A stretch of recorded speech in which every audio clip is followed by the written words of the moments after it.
بڑی برکت والا ہے وہ کہ جس کے قبضہ میں سارا ملک ہے۔ وَهُوَ عَلَىٰ كُلِّ شَيْءٍ قدیر، اور وہ ہر چیز پر قادر ہے۔ الذی خلق الموت والحیات لیبلوکم ایکم احسن عملا، وہ کہ جس نے موت اور زندگی پیدا کی کہ تمہاری جانچ ہو سکے، امتحان اور آزمائش ہو سکے کہ ایکم احسن عملا، تم میں کس کا کام زیادہ اچھا ہے۔ وَهُوَ العزیز الغفور، اور وہی عزت والا، وہی بخشش والا ہے۔ یہ ان آیات طیبات کا مفہومی ترجمہ ہے کہ جس میں ایک تو یہ بات واضح ہوئی کہ اللہ رب العزت ہی کے قبضہ اور اختیار میں ہر چیز ہے، اور اللہ رب العزت نے ہی یہ موت اور زندگی اس کو پیدا کیا ہے، بنایا ہے۔ اور کس لیے بنایا ہے؟ لیبلوکم ایکم احسن عملا، کہ وہ آزمائے اور دیکھے کہ تم میں سے کون زیادہ اچھے کام سر انجام دیتا ہے، تم میں سے کون اچھے کام کرتا ہے، تاکہ آخرت میں اچھا کام کرنے والوں کو اس کا صلہ اور اس کا بدل دیا جا سکے، اور جو اچھے کام نہیں کرتے ان کو ان برے کاموں کی سزا کا مستحق قرار دیا جا سکے۔ یوں تو اللہ رب العزت کے علم میں ہر چیز ہے کہ کون کیا کرنے والا ہے یا کیا کرے گا، لیکن اللہ رب العزت نے ہمارے لیے حجت اور دلیل قائم کرنے کے لیے یہ آزمائش، یہ امتحانات، یہ زندگی اور زندگی کے اندر پیش آنے والی مشکلات، مصائب، یہ سارا کچھ رکھ کر ہمارے لیے ایک دلیل اور حجت قائم کی ہے، تاکہ آخرت میں انہی کے ساتھ اللہ رب العزت انعامات والا معاملہ فرمائے اور انہی کو بلند درجات عطا فرمائے کہ جو اچھے کام سر انجام دینے والے ہیں، اور جو اچھے کام سر انجام نہیں دینے والے اور برے کام کرنے والے ہیں، اس کی نافرمانی کرنے والے ہیں، اس کی حکم عدولو کرنے والے ہیں، اس کے حکم پر نہیں چلتے، تو ان کا انجام بھی اور ان کو سزا بھی دی جائے۔ آج کی ہماری گفتگو اس آیت مبارکہ کے اندر جو موت کے حوالے سے ہے کہ جب ایک بندہ مومن کو موت آتی ہے تو اس کی کیا کیفیت ہوتی ہے، اور وہ موت کے جو ایک اٹل حقیقت ہے جس سے کوئی بھی انکار نہیں کر سکتا، چاہے وہ کسی دین کو ماننے والا ہو یا نہ ہو، وہ مسلمان ہو یا غیر مسلم ہو، کسی بھی مذہب یا دین پر عمل کرنے والا ہو یا وہ کسی دین پر ایمان رکھنے والا نہ ہو، وہ موت کی حقیقت کا انکاری نہیں ہو سکتا کہ کل نفس ذائقۃ الموت۔ قرآن مجید کا یہ اصول اور ضابطہ، قانون، اس کا کوئی بھی انکار نہیں کر سکتا۔ لیکن موت کیا ہے؟ موت عام طور پر یہی سمجھی جاتی ہے اور ہے کہ جسم اور روح کہ جو انسان اس چیز کا مجموعہ ہے، تو جسم سے روح کو اللہ رب العزت جب اپنے خاص حکم کے ساتھ الگ کر لیتا ہے اور اس کے لیے جس فرشتے کی ذمہ داری عائد کی گئی ہے اس کے ذریعے سے روح کو نکال لیتا ہے، وہ روح کہ جو اللہ ہی نے انسان کے جسم کے اندر رکھی ہے، کہ جس کے بارے میں جب پوچھا گیا کہ یہ روح کیا ہے، کہ یسألونک عن الروح، یہ روح کے بارے میں پوچھتے ہیں یہ کیا ہے، تو فرما دیجئے قل الروح من امر ربی، یہ اللہ کے، یہ میرے رب کے امر کی ایک کیفیت ہے، یہ رب کا امر ہے، حکم ہے۔ چنانچہ جو روح پھونکی گئی حضرت آدم علیہ السلام کے جسد خاکی کے اندر، وہ انسان جتنے بھی انسان ہیں ان کے اندر جب روح ان کے جسم سے الگ کی جاتی ہے تو کہا جاتا ہے کہ یہ فوت ہو گیا ہے، اس کا وصال ہو گیا ہے، یعنی یہ اپنے اصلی وطن کی طرف واپس پلٹ گیا ہے، جہاں سے آیا تھا اسی طرف کوچ کر گیا ہے، رحلت فرما گیا ہے۔ یہ مختلف الفاظ جو ہیں وہ مختلف زبانوں کے اندر استعمال کیے جاتے ہیں۔ تو روح اصل جسم سے جب الگ ہو جاتی ہے تو اس چیز کو موت کہا جاتا ہے، اور اللہ کے پیارے نبی حضرت محمد مصطفیٰ صلی اللہ علیہ وآلہ وسلم نے اس روح کی علیحدگی کے حوالے سے ارشاد فرمایا۔ حضرت براء بن عازب رضی اللہ تعالی عنہ اس حدیث کو روایت کرنے والے ہیں۔ وہ فرماتے ہیں کہ ایک انصاری وفات پا گئے، نبی پاک صلی اللہ علیہ وآلہ وسلم ان کے جنازے کے لیے تشریف لائے۔ ابھی ان کی لحد تیار نہیں ہوئی تھی، جہاں ان کو قبر کے اندر رکھنا تھا ابھی وہ تیار نہیں ہوئی تھی، لہذا آقا دو جہاں صلی اللہ علیہ وسلم تھوڑا دور ہو کر بیٹھ گئے، اور آپ صلی اللہ علیہ وسلم کے پاس ایک لکڑی تھی، چھڑی تھی، اور اس سے زمین کو کورید رہے تھے۔ صحابی کہتے ہیں کہ ہم بھی پروانوں کی طرح آپ صلی اللہ علیہ وسلم کے ارد گرد بیٹھ گئے، جیسے ہمارے سروں پر پرندوں کی ٹولی بیٹھی ہوئی ہو، یعنی ہمتن گوش ہو کر پوری توجہ کے ساتھ ہم بھی آپ صلی اللہ علیہ وسلم کے سامنے بیٹھے ہوئے تھے کہ حضور صلی اللہ علیہ وسلم نے رخ انور اٹھایا۔ آقا دو جہاں صلی اللہ علیہ وسلم نے اپنا سر انور اٹھایا، اور اللہ کے پیارے محبوب صلی اللہ علیہ وسلم نے ارشاد فرمایا کہ جب بندہ مومن، جب ایک انسان جو کہ ایمان والا ہے، یہ اس کی بات ہو رہی ہے، بندہ مومن یعنی جو کافر ہے وہ نہیں، جو مومن ہے، جب اس کا آخری وقت آتا ہے کہ جب اس کی روح کو جسم سے نکالنے کی بات ہوتی ہے، تو اللہ رب العزت کی طرف سے کثرت کے ساتھ فرشتے اس کے سامنے اترتے ہیں، اور وہ تا حد نگاہ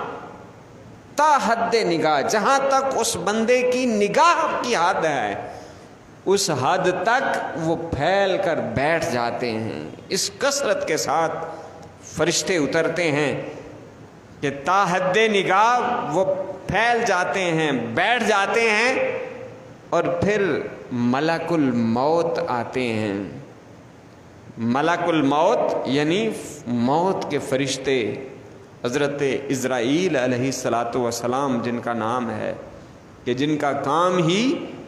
روحوں کو قبض کرنا ہے، وہ تشریف لاتے ہیں اور اس بندہ مومن کے سر کی جانب بیٹھ جاتے ہیں، اور پھر اس روح کو مخاطب ہوتے ہیں، اس بندے کی روح کو کہتے ہیں حضرت اسرائیل علیہ الصلاۃ والسلام کہ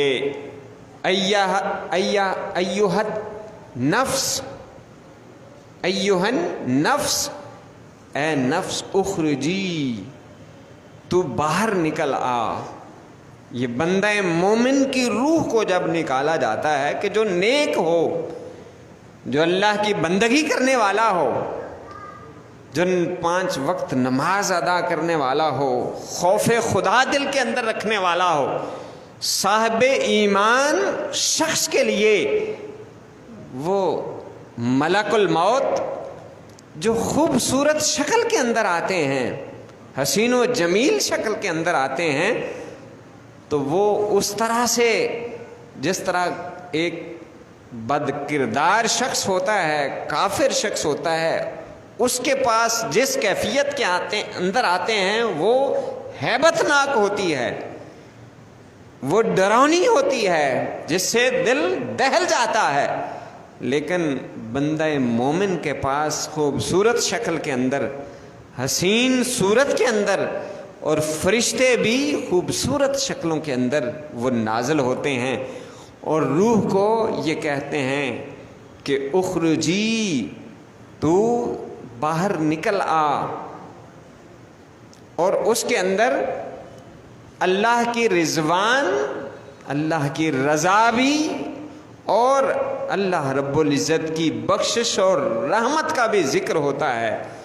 کہ اللہ تعالیٰ کی بخشش اور اس کی رضا کی خاطر تو باہر نکل آ، اللہ کی رضا کے لیے۔ چنانچہ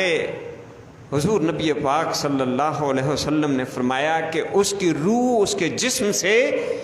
اس طرح سے نکلتی ہے کہ جیسے پانی کے مشکیدے سے پانی کے قطرے نکل آتے ہیں، پانی کے مشکیزے سے جیسے پانی کے قطرے نکلتے ہیں بڑے آرام کے ساتھ، تو اس کی روح جو ہے وہ اس کے جسم سے نکل آتی ہے، یہاں تک کہ ملک الموت نے اپنے پاس لے لیتے ہیں، اور اپنے پاس لائے ہوئے جنتی کفن کے اندر اس کو رکھ لیتے ہیں، اور جنت کی لائی ہوئی، جنت سے لائی ہوئی خوشبو کے اندر رکھ لیتے ہیں۔ جب ملک الموت اس روح کو اس کفن کے اندر کے جو جنت سے لایا ہوا ہوتا ہے اور اس جنت سے لائی ہوئی خوشبو کے اندر رکھتے ہیں، تو پھر فرشتے جو باقی ہوتے ہیں اسے ہاتھوں ہاتھ لے لیتے ہیں کہ لمحے کے لیے وہ ملک الموت کے ہاتھوں میں ہوتی ہے، اور اس کے بعد دیگر فرشتے یک کے بعد دیگرے اسے اپنے ہاتھوں میں لے لیتے ہیں، یہاں تک کہ پھر اس کا سفر آسمانوں کی طرف شروع ہو جاتا ہے۔ ہر آسمان کے اوپر اس کا استقبال اس انداز کے ساتھ ہوتا ہے کہ پوچھا جاتا ہے کہ یہ کس کی روح ہے، اور وہ فرشتے بتاتے ہیں کہ یہ فلاں بن فلاں ہیں، جو دنیا کے اندر اس کا معروف نام ہوتا ہے۔ اس کا نام لے کر فرشتے اس کا تعارف کرواتے ہیں کہ یہ فلاں بن فلاں ہے، اور اس کی خصوصیات کو بھی ذکر کرتے ہیں، یہاں تک کہ 7 آسمانوں کے اوپر اس کا تعارف ہو جانے کے بعد جب بارگاہ الہی کے اندر وہ روح پہنچتی ہے، تو آقا دو جہاں صلی اللہ علیہ وسلم نے فرمایا کہ خالق کائنات حکم دیتا ہے کہ اس کا ذکر جو ہے وہ علیین کی کتاب کے اندر لکھ دیا جائے، یعنی ان اعلیٰ صفات روحوں کی صف کے اندر اس کو شمار کر لیا جاتا ہے کہ جو اللہ کے مقربین ہوتے ہیں، اور پھر حکم ہوتا ہے کہ اس کو واپس اس کے جسم کے اندر لوٹا دیا جائے۔ چنانچہ وہ فرشتے اعزاز و اکرام کے ساتھ اس بندہ مومن کی روح کو واپس زمین کے اوپر لاتے ہیں اور اس کے جسم کے اندر ڈال دیا جاتا ہے۔ پھر 2 فرشتے آتے ہیں کہ جو اس کو اٹھا کر قبر کے اندر بٹھا دیتے ہیں، اور پھر وہاں پر اس سے وہ سوالات کیے جاتے ہیں کہ جو رب کے بارے میں ہے، جو دین کے بارے میں ہے، جو اللہ کے آخری نبی حضرت محمد مصطفیٰ صلی اللہ علیہ وآلہ وسلم کی پہچان کے حوالے سے ہیں۔ وہ سوالات کیے جاتے ہیں اور وہ بندہ مومن ان کے سوالات کے جوابات دے دیتا ہے، تو غیب سے اللہ رب العزت کی طرف سے متعین کردہ منادی یہ آزاد ندا دیتا ہے، یہ آواز بلند کرتا ہے کہ میرے اللہ رب العزت کے اس بندے نے، اس نیک بندے نے سچ کہا ہے، اس اللہ کے نیک بندے نے سچ کہا ہے، سچ فرمایا ہے۔ جو بندہ مومن کی روح کے جوابات ہیں اس کی تصدیق ہوتی ہے، اور ساتھ ہی اعلان ہوتا ہے کہ اس کے لیے جنت کا بستر جو ہے وہ بچھا دیا جائے، اس کے لیے جنت کا لباس اس کو مہیا کر دیا جائے، پہنا دیا جائے، اور جنت کا دروازہ اس کی قبر کی طرف کھول دیا جائے۔ اس اعزاز و اکرام کے ساتھ بندہ مومن کی روح کو نکالنے سے لے کر قبر تک پہنچنے اور پھر اللہ کی رحمت کے دروازے کھلنے تک، یعنی اس کی قبر کو اللہ کے نبی صلی اللہ علیہ وسلم نے فرمایا کہ تا حد نگاہ وسیع کر دیا جاتا ہے، کھول دیا جاتا ہے۔ یہ اعزاز و اکرامات، یہ اللہ رب العزت کی رحمت اور بخشش اس بندے کے لیے ہے کہ جو صاحب ایمان ہے۔ اسی لیے اللہ کے پیارے محبوب صلی اللہ علیہ وآلہ وسلم نے ارشاد فرمایا ہے کہ جب کوئی بندہ جو صاحب ایمان ہو، اس کا آخری وقت ہو، اس دنیا سے جانے کا وقت قریب ہو، تو اس کو لا الہ الا اللہ یعنی کلمہ طیبہ کی تلقین کیا کرو۔ لکنوا موتاکم، تم اپنے مردوں کو تلقین کیا کرو۔ کس چیز کی؟ لا الہ الا اللہ محمد الرسول اللہ، اس پڑھنے کلمے کی پڑھنے کی تلقین کیا کرو کہ اس کلمے کی وجہ سے اللہ رب العزت اس کو جنت کے اندر مقام عطا فرما دے گا، یعنی اس کے لیے جنت لکھ دی جائے گی، جنت عطا کر دی جائے گی، اور اس کلمہ طیبہ کے ساتھ خالق و مالک اس کے اوپر رحمتوں کے دروازے کھول دے گا۔ لہٰذا کوئی بھی شخص جس کا آخری وقت ہو، اس کے لیے کلمہ طیبہ پڑھنے کی تلقین کی جائے اور اس کے سامنے کلمہ طیبہ بلند آواز سے پڑھا جائے کہ بعض ایسی روایات بھی ہیں کہ جب یہ کیفیت ہوتی ہے تو شیطان بھی ساتھ حملہ آور ہوتا ہے۔ ایک شخص کا ایسا ہی ایک بزرگ کا واقعہ ہے کہ جب ان کا آخری وقت تھا تو انہیں ان کے دوست نے کلمہ پڑھنے کی تلقین کی، اس نے منہ پھیر لیا، جب دوبارہ کہا پھر اس نے منہ پھیر لیا، اور جب تیسری دفعہ کہا تو اس نے کہا کہ میں ایسا نہیں کہوں گا۔ لیکن جب تھوڑی دیر ہوئی تو پھر اس نے کہا کہ تم مجھے کیا کہہ رہے تھے؟ جب تھوڑا وہ کیفیت بدلی تو کہنے لگے کہ تم مجھے کیا کہہ رہے تھے؟ انہوں نے کہا کہ ہم آپ کو کلمہ طیبہ پڑھنے کی تلقین کر رہے تھے۔ تو وہ بزرگ کہتے ہیں کہ اصل ماجرا یہ ہے کہ شیطان پانی لے کر میرے سامنے حاضر ہوا اور اس نے کہا کیا تمہیں پانی چاہیے؟ پانی درکار ہے؟ میں نے کہا کہ ہاں۔ اس نے کہا صرف ایک دفعہ یہ کہہ دو کہ حضرت عیسیٰ علیہ السلام خدا کے بیٹے ہیں، یہ پانی تمہیں دے دوں گا۔ میں نے اس سے منہ پھیر لیا۔ پھر وہ دوسری جانب آیا اور پھر اس نے یہی بات دہرائی میں نے پھر منہ پھیر لیا، اور جب تیسری دفعہ سامنے سے آیا اور اس نے یہی کلمہ دہرایا کہ تم ایک دفعہ یہ کہہ دو کہ حضرت عیسیٰ علیہ الصلوۃ والسلام خدا کے بیٹے ہیں، تو میں نے کہا کہ میں یہ نہیں کہہ سکتا۔ میں نے جو جوابات دیے تھے وہ تمہارے کلمہ پڑھنے کے حوالے سے نہیں تھے، بلکہ میرے سامنے یہ کیفیت تھی کہ شیطان آخری وقت تک وہ کوشش کرتا ہے، پوری زندگی بھی ورگلاتا رہتا ہے، کوئی بھی لمحہ وہ ضائع نہیں ہونے دیتا۔ دنیا کے اندر اس نے اللہ تعالیٰ سے مہلت لے رکھی ہے، لیکن ساتھ ساتھ اللہ رب العزت نے فرمایا تھا کہ جو میرے بندے ہوں گے وہ تمہارے ورگلاوے میں نہیں آئیں گے، وہ تمہاری آزمائش کے اندر پورے اتریں گے اور وہ میرا کلمہ پڑھنا نہیں چھوڑیں گے۔ کہا کہ میرے ساتھ یہ کیفیت تھی کہ شیطان کبھی دائیں طرف سے، کبھی بائیں طرف سے، کبھی دائیں سامنے سے حملہ آور ہو رہا تھا، تو میں نے کہا کہ میں یہ نہیں کہہ سکتا، اور اس کے بعد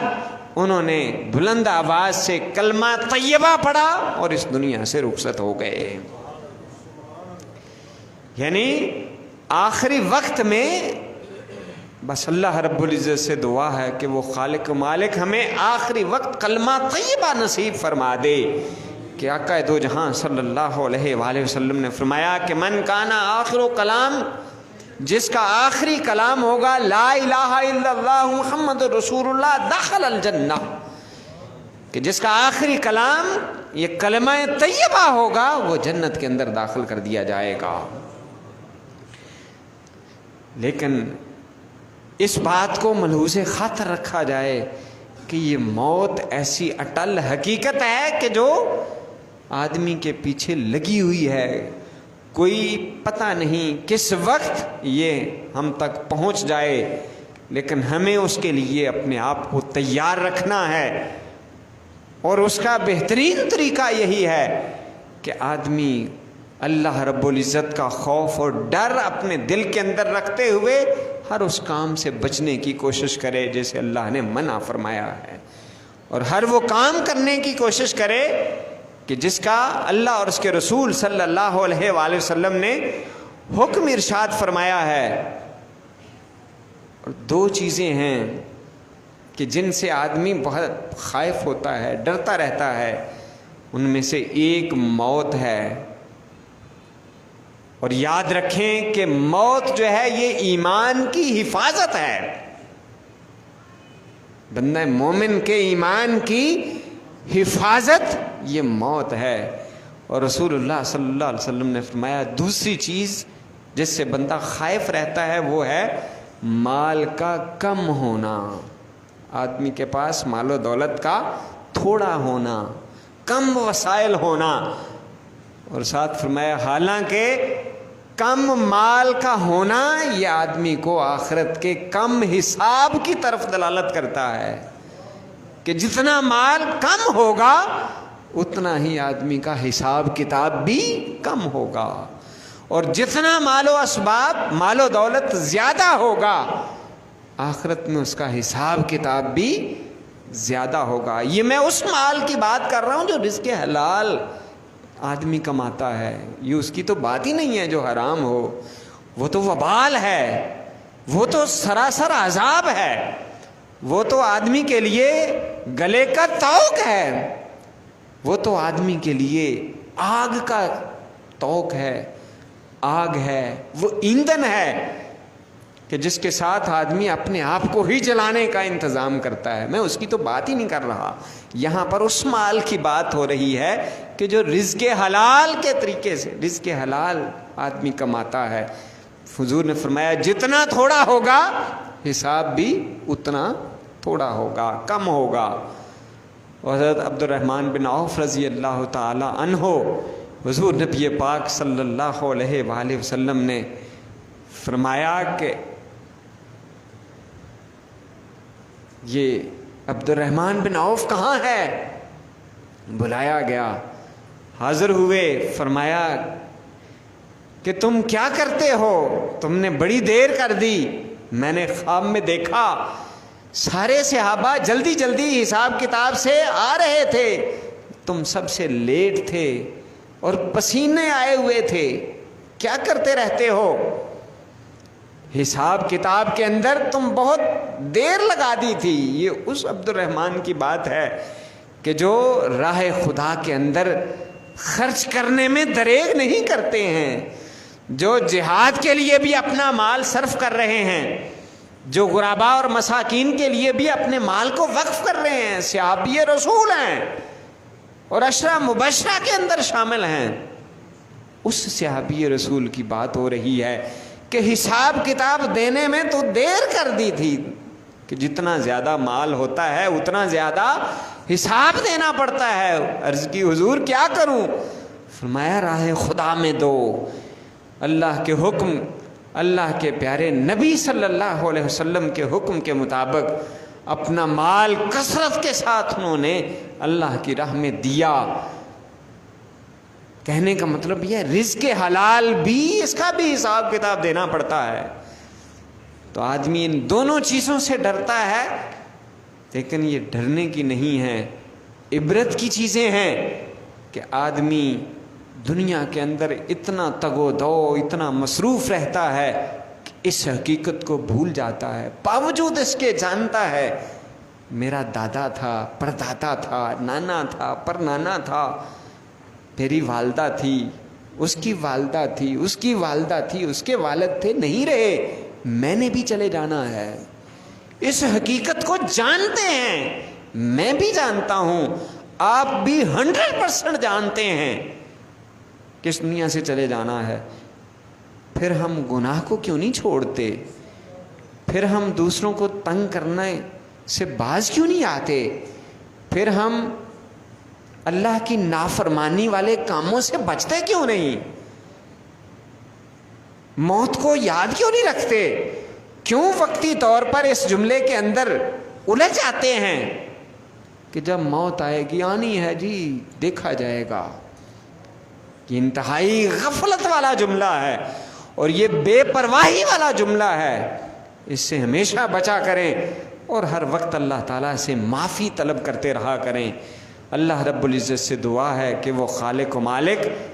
ہمیں موت کے وقت کم از کم کلمہ طیبہ نصیب فرمائے اور ہمارے ایمان کی حفاظت کے ساتھ اس دنیا سے لے جائے۔ وما علیہ الا